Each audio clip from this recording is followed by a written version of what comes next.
στο κάθισμα του αυτοκινήτου. Εκεί συμμετέχει και το κοινό. Είναι interactive το θέαμα. Τι είναι? Όχι, τίποτα λέω. Παρόλα τα 4 γκολάκια που φάγατε από την ΑΕΚ, το ηθικό είναι ακμεότατο. Ελένη, θες να με κρευρήσεις? Όχι. Θα απαγγείλω, πώς θα απαγγείλω κρεβρισμένος? Έγινε μια φορά κάτι τώρα και τώρα. Όχι και μια φορά. Ελένη, θα απαγγείλω, πώς θα απαγγείλω έτσι? Εντάξει, μην έκνευσες. Άντε να απαγγείλεις τώρα.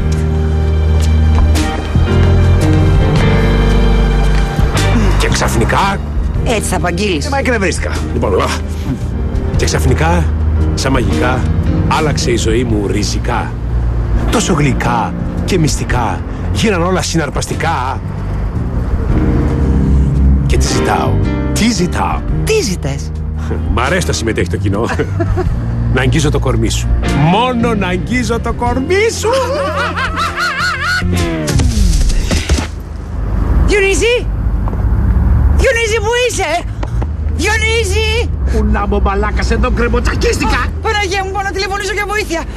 Τι το δελα αυτό με την ΑΕΚ, δεν τάραξα. Αυτός ο Μπλάνκο μας κατέστρεψε. Το λες αυτό το όνομα!